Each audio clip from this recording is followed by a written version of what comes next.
Eu gostaria de pedir que os irmãos abrissem suas Bíblias no Evangelho de Marcos, capítulo 10.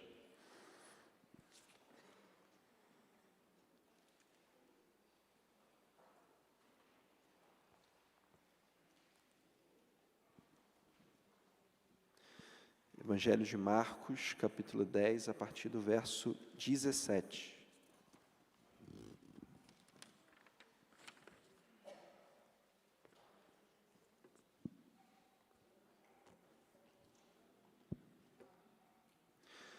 Continuando no tema, amar o primeiro mandamento, hoje eu quero pensar com os irmãos sobre de que maneira, de que forma nós podemos nos sentir amados por Deus. A gente fala de amor, a gente fala que Deus é amor, mas muitas vezes nós temos dificuldade de sentir que Deus nos ama. A gente sabe aqui na mente, mas muitas vezes pelas lutas e dificuldades, pelas caminhadas da vida, esse saber da mente, ele não vem para o coração. Então, eu quero pensar com você nessa noite sobre como que nós podemos nos sentir amados por Deus. Evangelho de Marcos, capítulo 10, a partir do verso 17, diz assim a palavra do Senhor. Quando Jesus saiu, correu para ele um homem que se ajoelhou diante dele e lhe perguntou: Bom mestre, que farei para herdar a vida eterna? Jesus lhe perguntou: Por que me chamas bom? Ninguém é bom senão um que é Deus. Conheces os mandamentos: não matarás, não adulterarás, não furtarás, não dirás falso testemunho, a ninguém enganarás, honra teu pai e tua mãe. Ele, porém, lhe respondeu: Mestre, tudo isso tenho guardado desde a minha juventude. Olhando para ele, Jesus o amou e disse-lhe: Uma coisa te falta. Vai, vende tudo que tens e dá aos pobres, e terás um tesouro no céu. Depois vem e segue-me. Mas ele, abatido por essas palavras, retirou-se triste, porque possuía muitos bens. Então, olhando em redor, Jesus disse aos discípulos: Como é difícil para quem tem riquezas entrar no reino de Deus. Os discípulos admiraram-se com suas palavras, mas Jesus voltou a lhes falar: Filhos, como é difícil entrar no reino de Deus. É mais fácil um camelo passar pelo fundo de uma agulha do que um rico entrar no reino de Deus. Com isso, eles ficaram extremamente admirados, perguntando: Quem então pode ser salvo? Fixando neles o olhar, Jesus respondeu: Isso é impossível para os homens, mas não para Deus, pois para Deus tudo é possível. Senhor, meu Deus, meu Pai, está aqui o teu servo, está aqui a tua palavra, está aqui o teu povo. Te pedimos em nome de Jesus que tudo que venha a ser falado aqui não venha de homens, mas que venha do Senhor, que o Senhor venha iluminar-nos e que cada um de nós saia daqui diferente da maneira como entrou, com um melhor entendimento a respeito da tua natureza. Sê conosco, Pai, obrigado por tudo, é o que te peço e agradeço em nome, por amor de Jesus. Amém.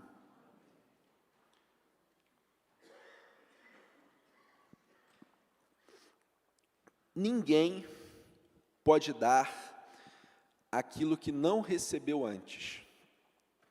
Ninguém pode dar aquilo que não recebeu antes.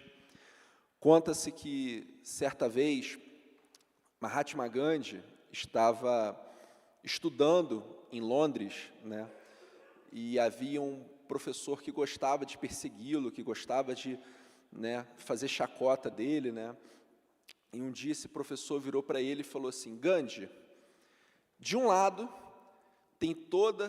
tem uma quantidade considerável de sabedoria, e do outro tem muito dinheiro. Qual que você escolhe? Aí o Gandhi olhou para ele e falou assim: Eu escolho o dinheiro. Aí, professor, está vendo? E eu escolho a sabedoria. E o Gandhi respondeu: Pois é, professor, cada um pega aquilo que não tem. Então, usando isso como exemplo e pensando nessa questão de sermos amados por Deus e de nós exercermos esse mandamento, que é o de amarmos a Deus acima de todas as coisas e amarmos ao próximo como a nós mesmos, para nós é extremamente difícil nós amarmos alguém se em um primeiro momento nós não nos sentirmos amados. É difícil a gente amar alguém, a gente nutrir amor por alguém, se nós não nos sentimos amados antes, se nós não fomos amados antes. E quando nós pensamos em nossas famílias, amigos, familiares, cada um tem a sua história. Existem pessoas que tiveram uma família muito feliz, muito amorosa. Existem pessoas que a família não era tão amorosa assim. Existem pessoas que praticamente não tiveram famílias. Eu, como professor, é quase certo que quando eu tenho um aluno que ele não quer estudar, ele só bagunça, ele faz um monte de coisa, 99% de chance de, na verdade, ele vir de uma família desestruturada, dele não se sentir amado e, por consequência, ele não consegue se relacionar bem com os colegas. Então, ninguém pode dar aquilo que não recebeu antes. Para que possamos cumprir o mandamento de amar, primeiramente precisamos nos sentir amados por Deus. E aí eu gostaria que você olhasse para a sua vida e pensasse assim, o quanto que você se sente amado por Deus. Eu vou repetir, o quanto. Se você tivesse que dar uma nota sincera, de 0 a 10, para Deus, sobre o quanto você se sente amado, qual que seria essa nota? Lembrando que é uma nota sincera, Deus já sabe. O fato é que quando nós olhamos esse momento aqui, né, o subtítulo na minha Bíblia é O Jovem Rico. Essa história se encontra em Mateus, em Marcos e em Lucas, com algumas diferenças, né? Em Mateus é o único evangelho que diz que é um jovem, enquanto que em Lucas ele define como um homem muito importante. Mas Marcos tem um detalhe que vale a pena a gente pensar sobre ele. Bom, o que está acontecendo aqui? Primeiramente, nós temos, e eu gostaria que você mantivesse a sua Bíblia aberta, nós temos uma apresentação muito estranha. Versículo 17. Quando Jesus saiu, correu para ele um homem que se ajoelhou diante dele e lhe perguntou: Bom mestre, que farei para herdar a vida eterna? Essa cena que a gente lê aqui, para a gente é normal, dentro da cultura judaica é algo muito estranho, é algo que foge muito do comum, foge muito do usual, porque o texto diz, quando Jesus saiu, correu para ele um homem. Na cultura judaica, correr é coisa de criança. Um adulto não corre, um senhor muito menos, tanto que quando a gente lê a parábola do filho pródigo, e Jesus deixa claro que o pai corre em direção ao filho, esse ato de correr é algo muito estranho, as pessoas elas não correm. Só que esse homem, ele corre para ele se ajoelhou diante de Jesus. Irmãos, ao longo da história da humanidade, muitos judeus morreram porque eles não se ajoelharam diante de uma autoridade, diante de uma estátua, diante de alguma coisa. Ajoelhar-se para o judeu é algo muito importante. Então, só isso aqui, ele já nos diz que ele reconhecia Jesus como alguém muito importante. Não, obviamente que, muito provavelmente, ele não tinha o real entendimento que Jesus ele era o Filho de Deus, mas talvez ele pudesse crer que Jesus fosse de fato o Messias. Há uma possibilidade, porque ele se ajoelha, e ajoelhar-se é algo que não é comum. Ajoelhou-se diante dele e lhe perguntou: Bom mestre, que farei para herdar a vida eterna? Essa pergunta dele também nos diz muita coisa, porque nós só perguntamos algo para alguém se a gente acha que essa pessoa tem aquela resposta.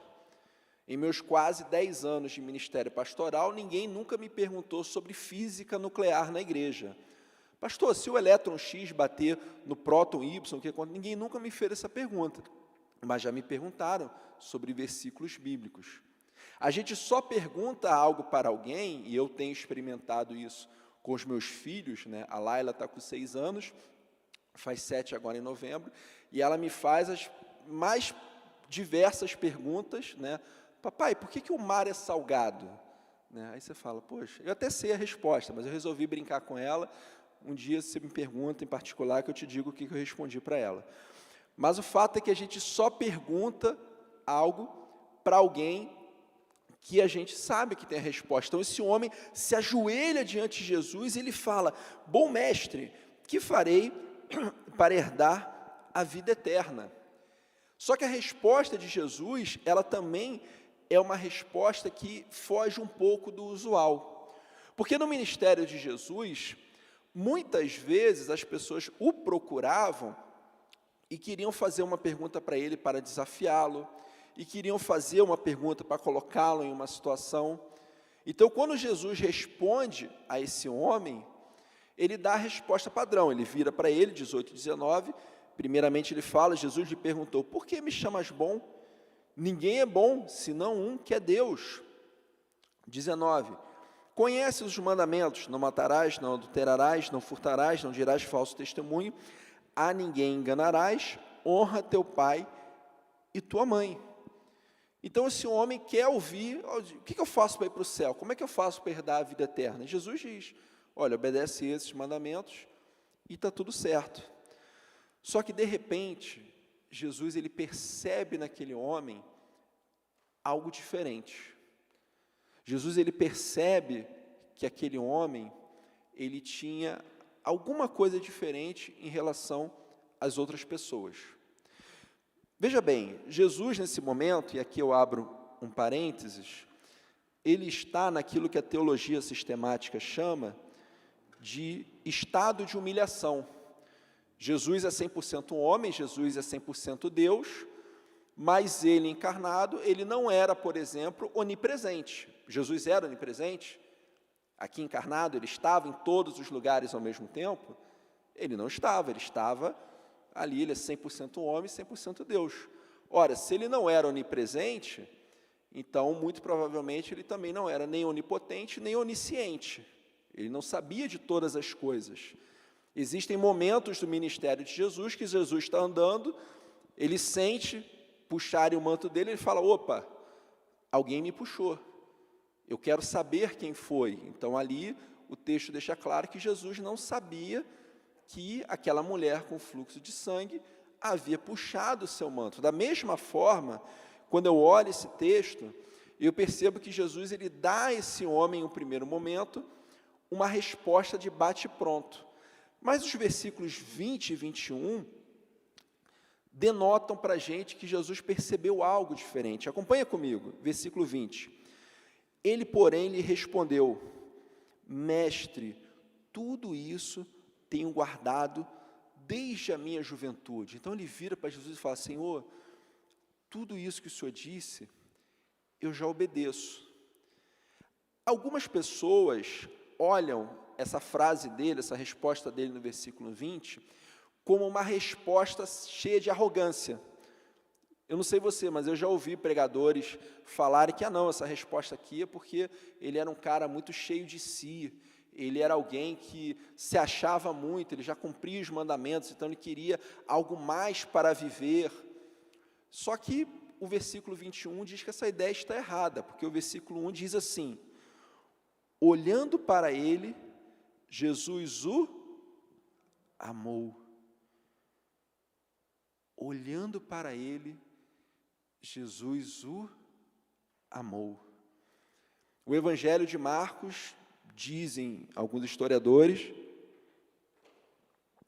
é na verdade o Evangelho de Pedro, que aparentemente não sabia escrever, inclusive em sua epístola, lá no finalzinho da carta de Pedro está escrito, e com a ajuda de Silvano eu escrevi estas palavras. Essa ajuda tem um contexto de um amanuense, que era alguém que escrevia por você, era algo comum naquela época, o próprio livro de Romanos. Quem escreveu o livro de Romanos? Um de cada vez, sem briga.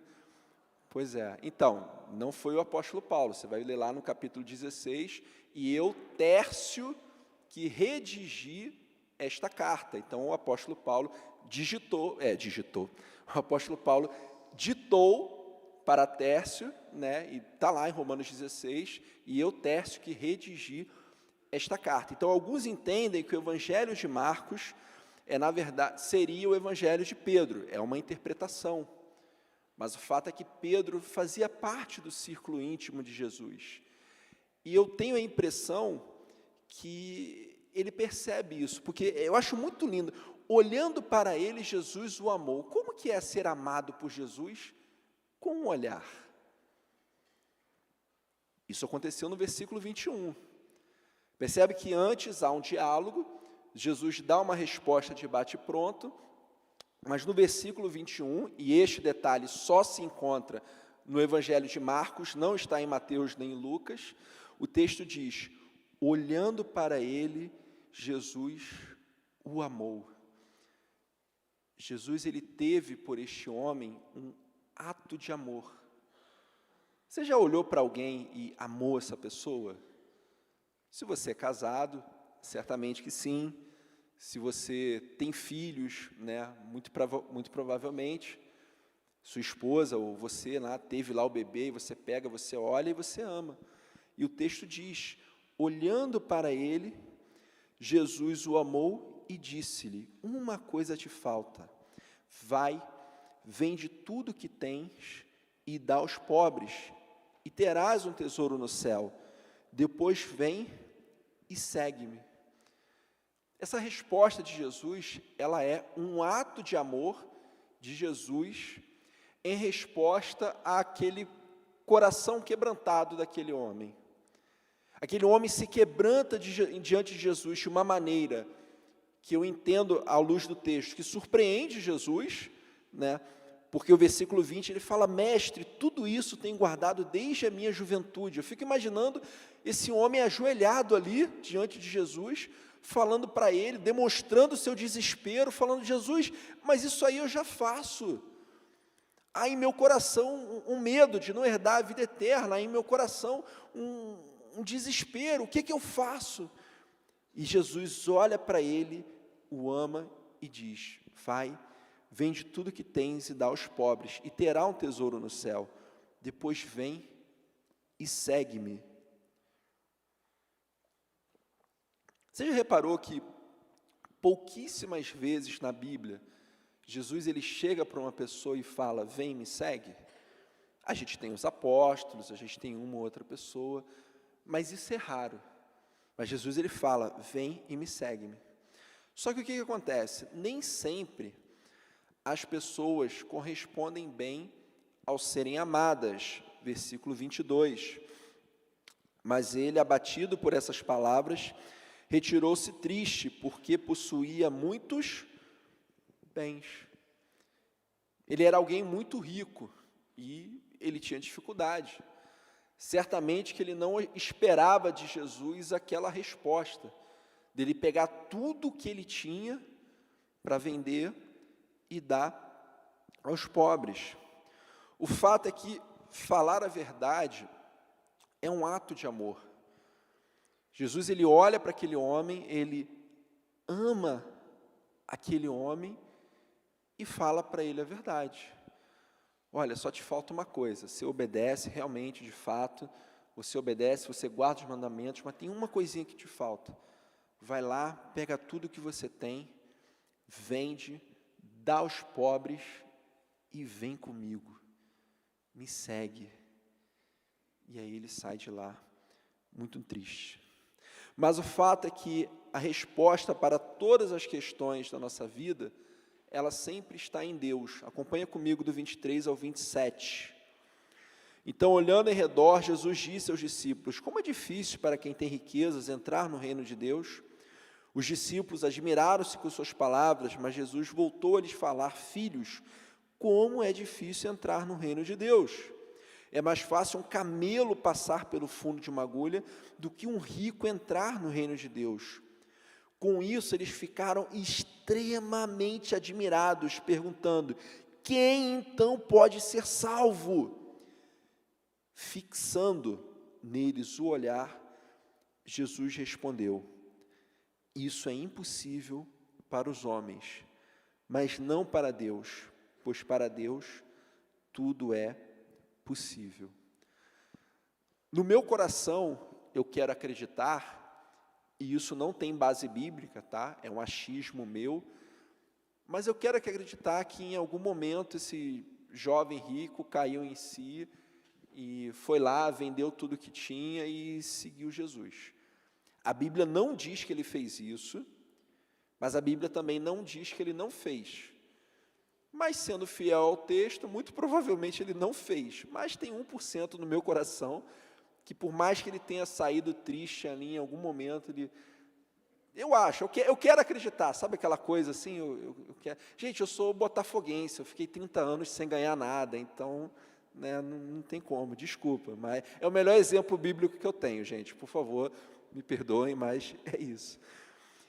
E o que nós podemos concluir disso tudo?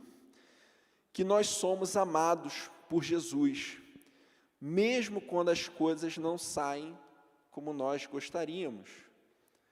Nós somos amados por Jesus, mesmo quando as coisas não saem como nós gostaríamos.